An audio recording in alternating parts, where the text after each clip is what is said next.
ओम शांति। आज प्यारे मीठे बाबा की मुरली मंथन की डेट है 20 दिसंबर 2023।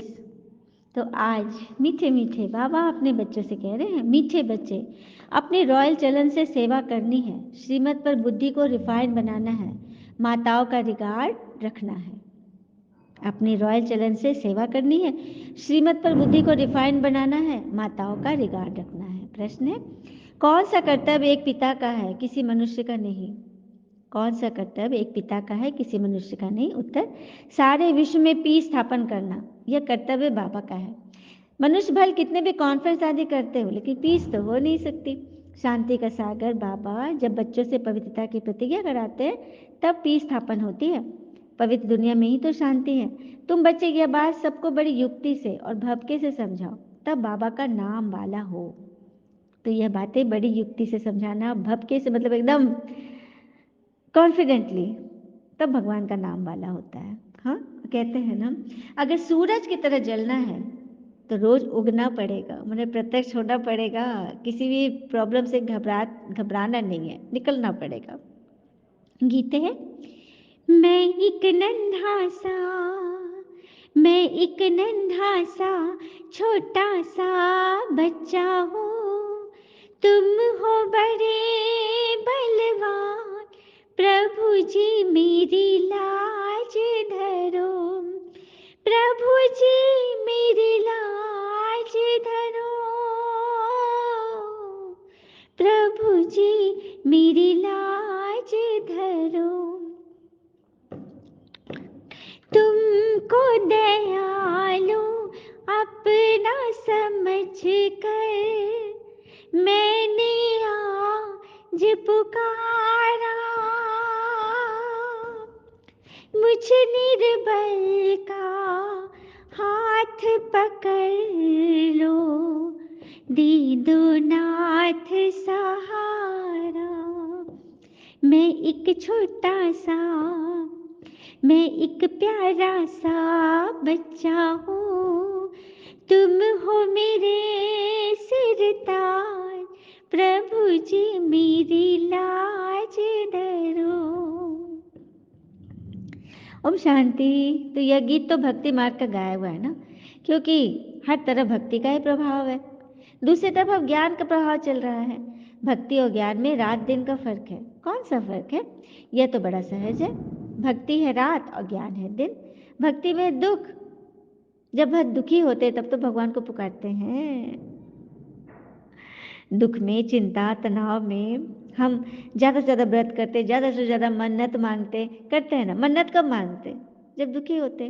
बाकी तो डेली वाले जो पूजा पाठ करते हैं वो तो एज ए रूटीन है, हाथ अगरबत्ती डुला रहा है, लेकिन मन तो कहाँ न कहाँ भटक ही रहा है। तभी तो भगवान को आना पड़ा है, दुखियों का दूर हमेशा के लिए दूर करने के लिए। फिर बाबा से पूछा जाता है, ड्रामा में क्या कोई भूल है? बाबा कहते हैं, हाँ बड़ी भूल है, जो तुम मुझे भूल जाते हो ना। अच्छा, कौन भुलाते हैं? तो माया रावण। बाबा बैठ समझाते हैं, बच्चे यह खेल बना हुआ है, स्वर्ग और नरक होता है तो भारत में ही। भारत में कोई मरता है तो कहते हो ना बैकुंठवासी हुआ। यह तो जानते नहीं कि स्वर्ग अथवा बैकुंठ कब होता है। जब स्वर्ग होता है तो मनुष्य पुनर्जन्म जरूर स्वर्ग में ही लेंगे। अभी तो है ही नरक, तो पुनर्जन्म भी जरूर नरक में ही लेंगे ना। स्वर्ग होगा तभी तो वहां जाएंगे ना, अभी तो यहाँ नरक ही है। जब तक स्वर्ग की स्थापना न हो कैसे वहां जाएंगे? लेकिन मनुष्य ये बातों को नहीं जानते। बस किसी का शरीर छूटा तो बस बोलने लग पड़ेंगे स्वर्गवासी हुआ। नाम के आगे भी लिख देता है, हाँ, लेफ्ट टू हेवन लिख देते हैं ना, स्वर्गवासी हुआ। लेकिन नहीं है, शोक वाटिका में कहते हैं, अशोक वाटिका, शोक वाटिका। फिर आधा कल बाद रावण राज शुरू होता है। अब बाबा फिर से आदि सनातन देवी देवता धर्म स्थापन करते हैं। वह है ही सर्वोत्तम धर्म। बाकी दुनिया में तो धर्मों की कॉन्फ्रेंस आदि करते हैं। भारत में अनेक धर्म वाले हैं। हाँ, अब तो भारतवासी धर्म को मानने वाले ही नहीं है, वो कॉन्फ्रेंस क्या करेंगे? भारतवासी धर्म को ही नहीं मानते। वास्तव में भारत का प्राचीन धर्म तो है सनातन। सनातन के बारे में किसी को पता ही नहीं, अपने आप को क्या कह देते? हिंदू धर्म। तो हिंदू, हिंदुस्तान के नाम पर कोई धर्म तो नहीं होता। कोई भी धर्म देखिए ना, क्रिश्चियन धर्म क्राइस्ट के नाम पर है, यूरोपियन धर्म थोड़ी है। जापान में बौद्ध धर्म, चाइना में बौद्ध धर्म, तो चाइनीज धर्म थोड़ी बोल रहे हैं। ये अपने धर्म थोड़ी बोले, बौद्ध धर्म, जैन धर्म नाम लेते ना, हमारे प्रवर्तक के नाम पे होता है ना। तो हिंदू तो कोई प्रवर्तक है ही नहीं, हिंदुस्तान तो देश का नाम है। इसीलिए बाबा बोले अपने धर्म को ही नहीं जान गए। तुम हो देवी देवता सनातन धर्म के, तुम्हारा धर्म है सनातन। कहो ना हिंदू, हिंदू धर्म नहीं, सनातनी धर्म कहो। यह बाबा आके बैठा रहे हैं, बता रहे हैं। हाँ, सबसे ऊंचा है देवी देवता धर्म।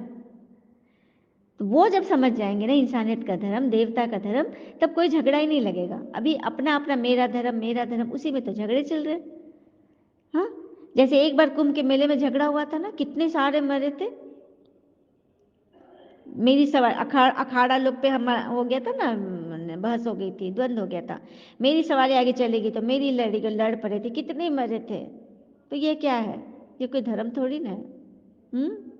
देखो आगे बाबा ने कह दिया, चीन में रहने वाले अपना धर्म चीन का धर्म थोड़ी कहेंगे। सिर्फ रिलीजन के हेड्स को निमंत्रण दिया जाता है। बाबा कह रहे कि सबको निमंत्रण दो, बताओ सबको राज बताओ। भगवान अर्जुन को बैठ समझाते हैं। हाँ, गीता ज्ञान दे रहे ना, संजय यह है, अर्जुन तो है रथी, उनमें रथवान है बाबा। उनका रथ चलाने वाला कौन है, भगवान। बल कृष्ण का आधार लिए, शरीर का आधार लिए, लेकिन है तो भगवान चला रहे हैं। उन्होंने ही श्री कृष्ण के तन में आकर ज्ञान दिया है। यही तो रहस्य की बात है कि गीता का भगवान शिव है। फिर बाबा कहते हैं मैं कल्प के संगम युग पर आता हूँ, भ्रष्टाचारी दुनिया को श्रेष्ठाचारी बनाने। जगत अम्बा गॉडेज ऑफ नॉलेज गाई हुई है, उनके साथ ज्ञान गंगाएं भी हैं। उनसे पूछ सकते हैं कि उनको यह नॉलेज कहाँ से मिली हुई है। नॉलेजफुल गॉड फादर तो एक ही है, वह नॉलेज कैसे दे, जरूर उनको शरीर लेना पड़े। तो ब्रह्मा मुख कमल से भगवान सुनाते हैं। ब्रह्मा मुख कमल से भगवान उनके तन में प्रवेश होकर यह गीता ज्ञान सुना रहे, ये मुरली। बाबा कहते हैं जो मेरे बनेंगे, राजयोग सीखेंगे और पवित्रता की प्रतिज्ञा करेंगे, बाबा हम पवित्र बन 21 जन्मों का वर्षा लेंगे, वही मालिक बनेंगे, पतित से पावन बनेंगे। सुना, जो मुझ मेरा बनेंगे, राजयोग सीखेंगे और कहेंगे कि बाबा हम 21 जन्मों का वर्षा लेंगे, उसके लिए पवित्र बनेंगे, तो वही बनेंगे मालिक। और सबसे सबसे नंबर 1 मालिक कौन गए, लक्ष्मी नारायण, सबसे ऊंचे। फिर अभी पावन दुनिया की स्थापना हो रही है। तुम पीस के लिए कॉन्फ्रेंस कर रहे हो ना, पर तुम मनुष्य थोड़ी ही पीस करेंगे। यह तो शांति के सागर बाबा का काम है। पीस के लिए, शांति के लिए बहुत सारे हवन करते हैं, पूजा पाठ करते हैं, व्रत जप तप नियम दान धर्म करते हैं, लेकिन उससे पीस तो स्थापन हो न सके, क्योंकि शांति का सागर ही तो शांति स्थापन करेंगे। हाँ, कॉन्फ्रेंस में बड़े आदमी आते हैं, बहुत मेंबर्स हैं, राय भी लेना है। हाँ, शास्त्रों के नॉलेज पढ़ते हैं, लेकिन शांति के लिए मिलकर कार्य भी करते हैं। कहते भी है रिलीजन इज माइट, पर तू सबसे ताकत वाला कौन है जो आत्मा में शांति भर दे, सिवाय परमात्मा के कोई हो ही नहीं सकते। वही आकर के पहला नंबर देवी देवता धर्म की स्थापना करते हैं। यह तुम बच्चे ही जानते हो, दिन प्रतिदिन तुम बच्चों को पॉइंट्स मिलती रहती है, समझाने की पावर भी है। योगी की पावर अच्छी होगी।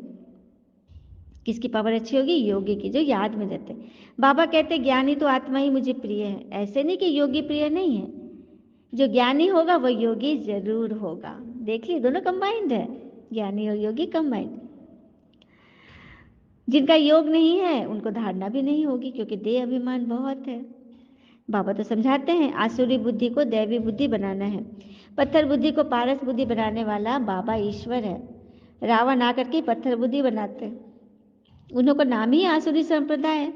देवताओं के आगे कहते हैं हमारे में कोई गुण नहीं, हम कामी कपटी हैं। तुम माताएं अच्छी रीति समझा सकती हो, मुरली चलाने का इतना हौसला चाहिए, बड़ी बड़ी सभाओं में ऐसी ऐसी बातें करनी पड़े कि मम्मा है गॉडेज ऑफ नॉलेज। ब्रह्मा को कभी गॉड ऑफ नॉलेज नहीं कहा जाता।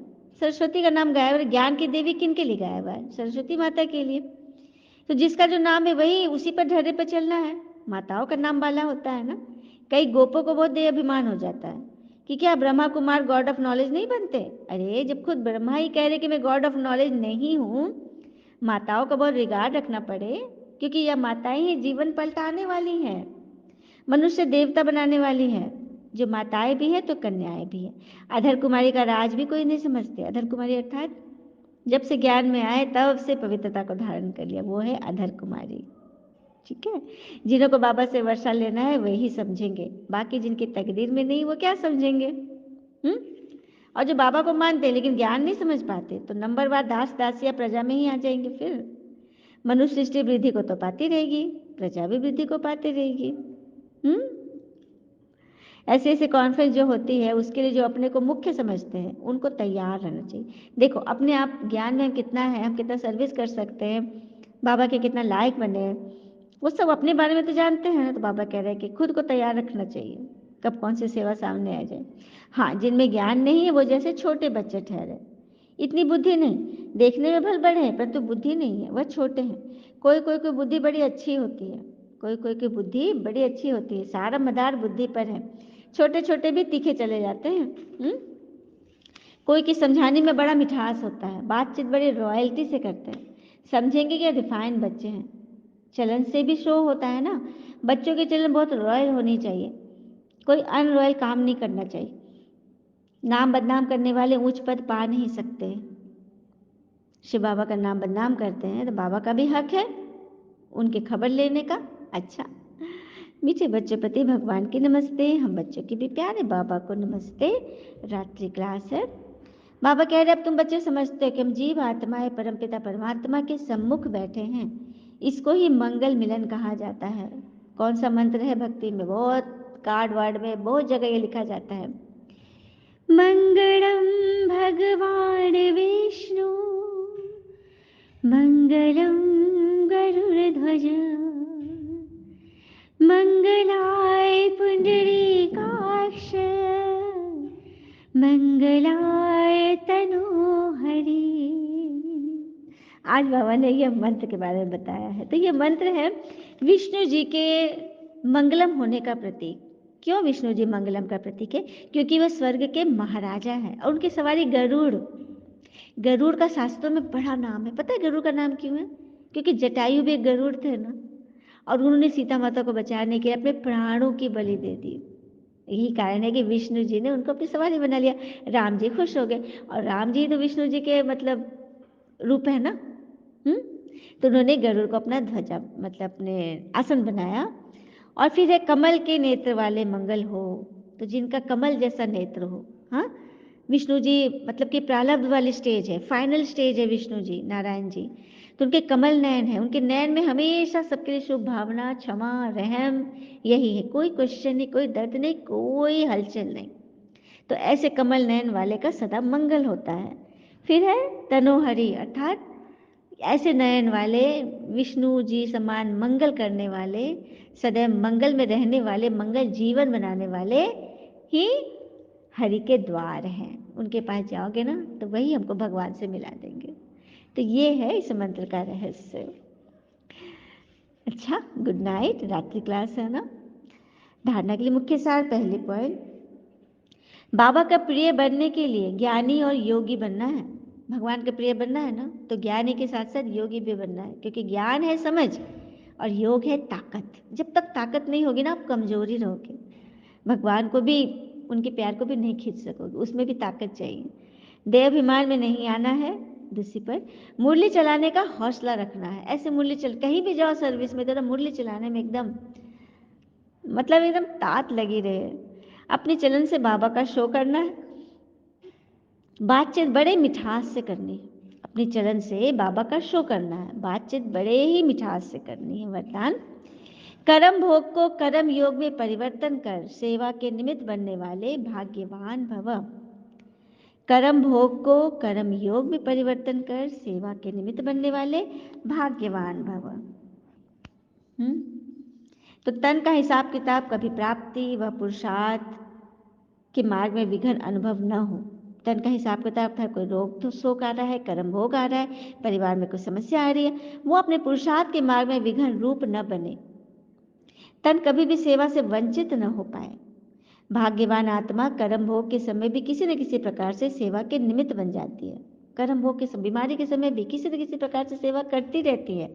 कर्म भोग चाहे छोटा हो या बड़ा, उसकी कहानी का विस्तार नहीं करो कि मेरे जीवन में तो ऐसे हुआ वैसे हुआ। उसे वर्णन करना माना समय और शक्ति व्यर्थ गवाना। योगी जीवन माना कर्म भोग को कर्म योग में परिवर्तन करना, यही है भाग्यवान की निशानी। तो सबसे भाग्यवान हमारे ब्रह्मा बाबा।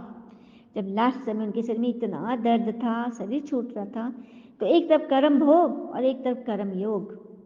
एक बार कर्म भोग बॉक्सिंग चलाता था तो एक बार कर्म योग चलाता था, और धीरे धीरे कर्म योग ने इतना चलाया कि कर्म योग चुप हो गया और उन्होंने शरीर छोड़ दिया। ठीक है, तो उन्होंने कह रहे थे, ब्रह्मा बाबा कहते हैं, संदेशी जो गई थी वतन में, तो उनको टचिंग हुई कि ब्रह्मा बाबा साक्षी होकर देख रहे थे कि इस कर्म भोग अटैक कर रहा है, दर्द हो रहा है, लेकिन कर्म योग मन की स्थिति उस पर जीत पा रही है। आज के युग की बात नहीं है, ये सदियों से होता आया। कर्म भोग पर कर्मयोग हमेशा जीता है, जबकि आज तो रिश्ते भी नौकरी की तरह हो गए। अब तो रिश्ते भी नौकरी की तरह हो गए हैं, बेहतर ऑफर मिलते ही लोग चेंज कर लेते हैं। आज बाबा का बनकर भी बच्चे जब उधर भटक जाते हैं तो उसको क्या कहेंगे, यही कहेंगे जिधर जिस सत्संग में ज़्यादा आसानी जहाँ मिले, जहाँ कोई रोक टोक ना हो, उधर ही बढ़ जाओ, लेकिन वहाँ मिलेगा कुछ नहीं, क्षणिक सुख है, बाकी प्राप्ति तो कुछ भी नहीं है। स्लोगन, दृष्टि में रहम और शुभ भावना हो तो अभिमान व अपमान की दृष्टि समाप्त हो जाएगी। दृष्टि में रहम और शुभ भावना हो तो अपमान और अभिमान की दृष्टि समाप्त हो जाएगी। तो क्या करना है, रहम, अभी बोला ना, कमल नयन हो जाएंगे। जिनके कमल नयन होंगे उनके अंदर, उनके मन में सिर्फ रहम और शुभ भावना होगी, जिससे ना अभिमान ना अपमान का पता चलेगा। है ही नहीं, बीज ही नहीं, तो फिर अंकुरित कहाँ से होगा। और कहते हैं ना कि आप वापस नहीं जा सकते और शुरुआत को नहीं बदल सकते, लेकिन आप जहाँ हैं वहीं से शुरू कर सकते हैं और अंत को बदल सकते हो, क्योंकि हम जहाँ पहुँच चुके वहाँ से वापस तो नहीं जा सकते, शुरुआत तक नहीं पहुँच सकते, तो लेकिन जहाँ है वहीं से तो एक नई शुरुआत कर सकते हैं और अपने अंत को पा सकते हैं, जीत सकते हैं, है ना। अच्छा, ओम शांति। शुक्र मीठे बाबा व बाबा के प्यारे प्यारे बच्चे, आप सबका जीवन सदैव शुभ हो। ओम शांति।